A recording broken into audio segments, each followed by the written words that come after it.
Comme vous savez, les personnes âgées utilisent beaucoup les médicaments et entre autres les benzodiazépines. Donc ce sont les médicaments qui sont prescrits pour l'insomnie, l'anxiété.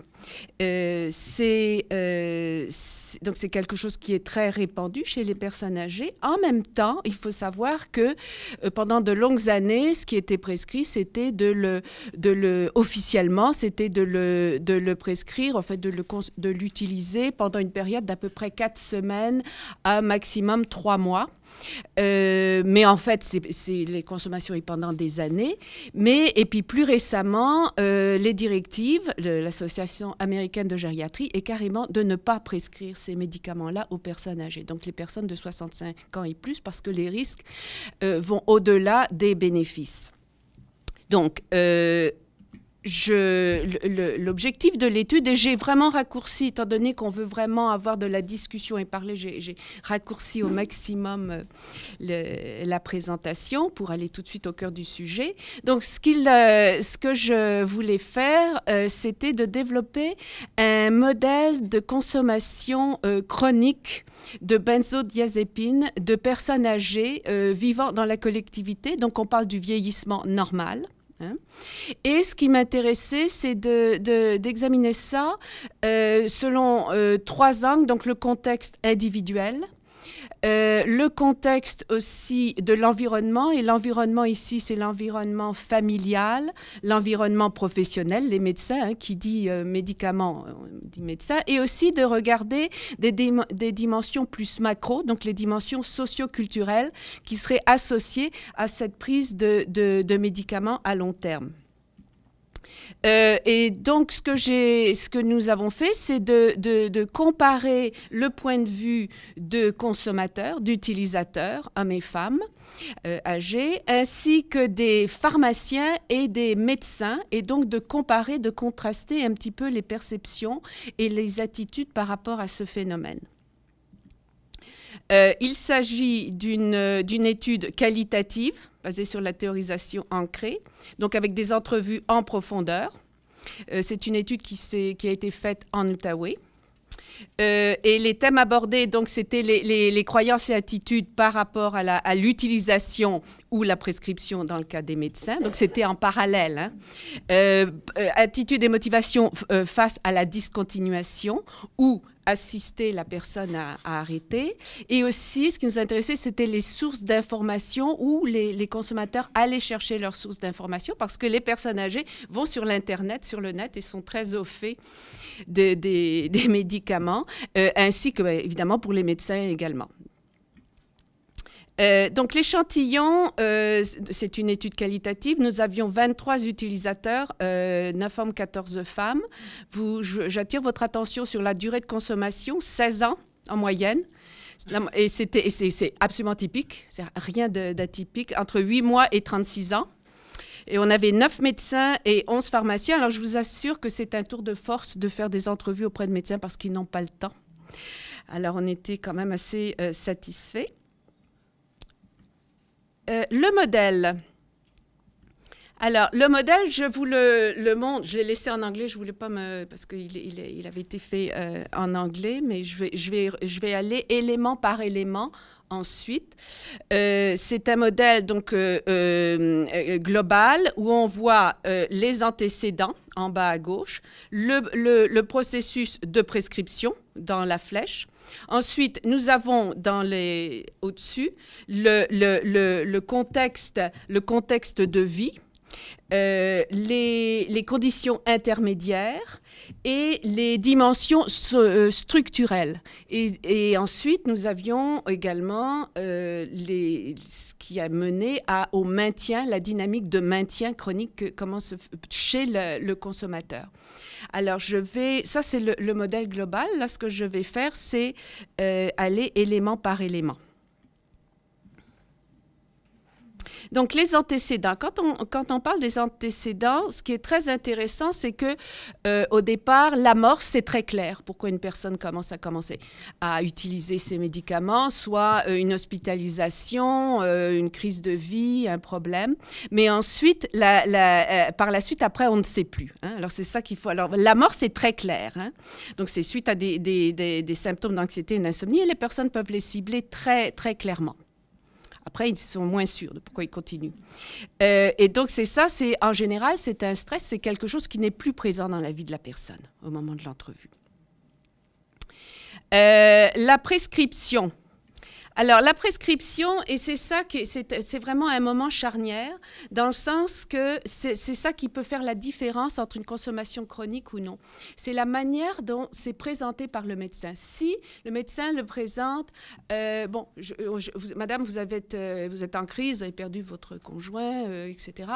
Je vais vous le prescrire pour 4 semaines, mais vous devez faire d'autres démarches. Ensuite, on va reconsidérer. C'est très différent que de dire « prenez ce médicament, utilisez au besoin », ce qui malheureusement est la méthode habituelle.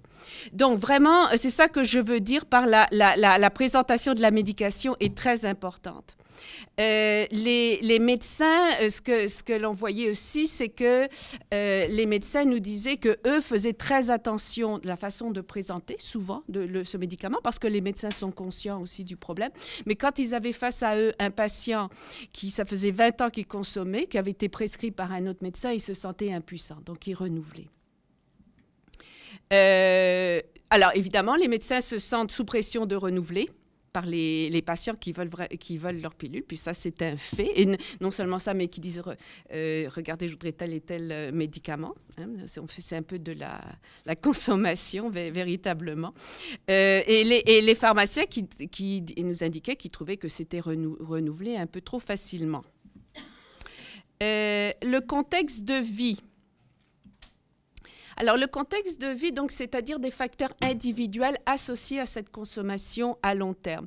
Ce qui ressort, c'est que les femmes ont tendance à être plus soumises, plus dépendantes vis-à-vis l'utilisation de médicaments par rapport au médecin. Si le médecin me le prescrit, c'est que c'est bien. Certainement, les personnes avec plus de vulnérabilité, plus anxieuses, etc., étaient plus à même. Ça fait sens aussi. Les personnes aussi avec plus de maladies, plus de problèmes chroniques. Les personnes aussi, on voyait aussi des personnes qui se sentaient très seules, qui dit vieillissement, pas pour tout le monde, mais pour bon nombre des personnes que nous avons interviewées, et on parle de solitude. Grande solitude, et aussi les attitudes envers la cessation. Les personnes trouvaient ça tout un défi, et certaines personnes avaient essayé, mais pas de façon toujours très, comment dire, rationnelle. D'eux-mêmes, ils arrêtaient, puis ensuite, il y avait toutes sortes d'effets secondaires, et là, ils étaient un petit peu découragés. Alors ça, c'est au niveau individuel. Puis ça, ce sont des choses que l'on sait quand même assez, ça a été documenté. Donc ça confirme un peu ce que l'on lit. Les conditions intermédiaires associées à cette utilisation chronique, donc ce que l'on voit aussi, c'est que la famille, donc l'entourage, on ne parle pas beaucoup de cette consommation de médicaments. C'est quelque chose qui est quand même tenu assez secret, sauf peut-être avec son conjoint. Donc on n'en parle pas, on ne publicise pas cela. Ce que l'on voit aussi, c'est que les médecins, il y a une certaine ambivalence. Hein? Ils vont dire, bah oui, bah dans une crise de vie, s'il y a vraiment que je pense, c'est vraiment il faut le faire, ou pas trop longtemps. Donc les directives ne sont pas toujours claires. Hein? Ensuite, il y a très peu de médecins qui disent non, moi je ne vais pas le prescrire du tout. Les pharmaciens donc sont aussi, il y a leur ambivalence, ils disent bon c'est trop prescrit, mais gardent quand même leur quant à soi aussi. Ce qui ressort beaucoup dans le discours de ces professionnels, particulièrement des médecins, il y a une forme d'agisme. Des choses comme, là évidemment je n'ai pas le temps de vous donner des citations, mais on entend des choses comme écoutez, à son âge, hein, c'est ça qui lui reste, les pilules, je ne veux pas lui enlever ça. à son âge, la thérapie, ben non, ça sert à rien. Ça, c'est des médecins qui parlent. Alors ça, c'est quelque chose que l'on voit. Alors ça maintient. Alors écoutez, c'est pas du tout pour jeter le blâme sur les professionnels de la santé. C'est la société ambiante. Ça reflète nos valeurs par rapport au vieillissement. On est bien d'accord. Hein? Donc on ne va pas les blâmer. Mais ça se transfère sur le rapport qu'ont les professionnels, certains professionnels, et aussi les personnes âgées elles-mêmes qui vont dire, bah, écoutez, à mon âge, de toute façon, hein, qu'est-ce qui me reste, etc. Les dimensions structurelles, donc plus macro, qu'est-ce qui fait que l'on maintient cet état de fait? Il y a certainement les médias. Alors évidemment, il y a toutes sortes de publicités hein, sur l'Internet avec les compagnies pharmaceutiques, les personnes âgées, les utilisateurs vont regarder ça, disent oui, c'est bon pour moi. Il y a toute la pression de l'industrie pharmaceutique. Alors, beaucoup de médecins, certains le reconnaissent, d'autres disent « Oh non, non, on n'est pas influencé », mais plusieurs le reconnaissent, qu'il y a vraiment de la pression de la part de l'industrie qui vendent leurs produits.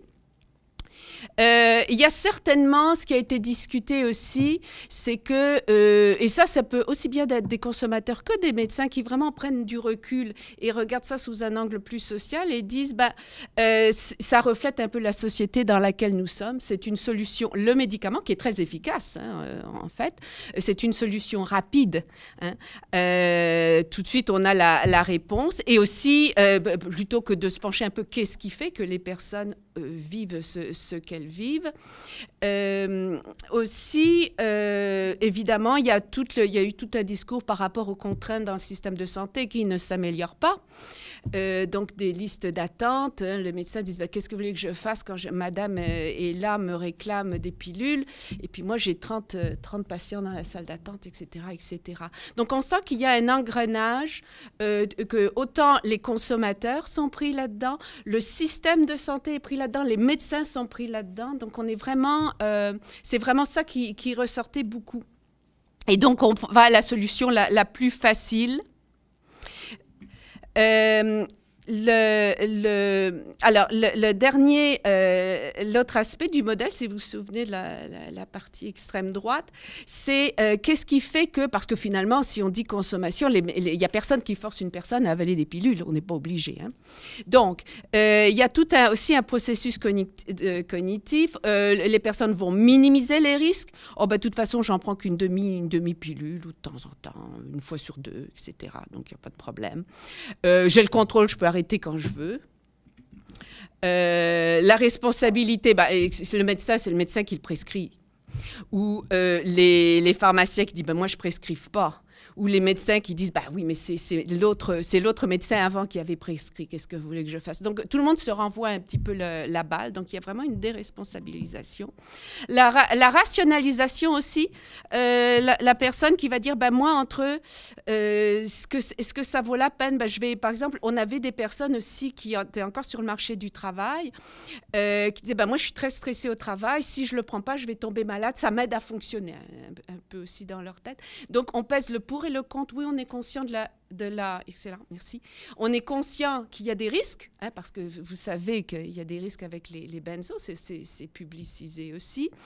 Mais on se dit, mais ça vaut la peine. Et ça va, et c'est un petit peu la conclusion auquel je veux arriver, c'est que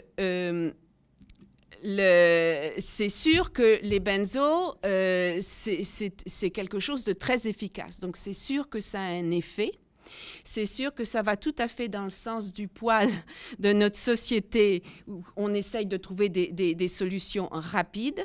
Hein, plutôt que de se pencher sur des problèmes psychosociaux complexes et de plus en plus, je pense qu'il y a une sorte on baisse un peu les bras. Il y a tout un discours aussi, dire mon Dieu, toutes ces personnes âgées qui vont arriver à la retraite, etc. Donc on baisse un petit peu les bras hein, face à la chose, à la situation. Mais je pense aussi que ça reflète une perspective très biomédicale que l'on a du développement humain. Hein. Et puis ça, je pense que c'est pas juste les benzodiazépines, l'insomnie, l'anxiété, c'est n'importe quel comment dire, n'importe quel phénomène. Si on parle de la ménopause, si on parle, hein, on médicalise. Hein, les transitions de vie, parce qu'on parle ici de transition de vie, et au détriment des trajectoires individuelles, hein, où on contextualise socialement ce qu'il se passe pour l'individu. Donc, encore une fois, et je pense que ça nous renvoie, une minute, ça nous renvoie vraiment à ce que la représentation du vieillissement. Qu'est-ce que vieillir? Est-ce que vieillir est une maladie? Est-ce que vieillir est une déficience auquel il faut pallier via les médicaments? Ou est-ce que vieillir est une transition de vie normale et à laquelle il faut s'ajuster en tant qu'individu, mais aussi auquel la société, le regard que l'on pose sur nous, hein, qui doit évoluer. Alors, je pense que c'est tout un problème social de société, de comment nous représentons le vieillissement, les personnes âgées, et comment les personnes âgées aussi se perçoivent leur propre, deviennent sujets. Et ça, je pense que c'est un problème, c'est un phénomène très important, parce que là, il y a toute la bande de baby boomers qui arrivent au vieillissement, dont je fais partie, et je pense qu'il y a tout un questionnement qu'il faut se faire au niveau de la société. Et cette consommation chronique à long terme n'est que le symptôme de toute une façon d'appréhender les trajectoires de vie.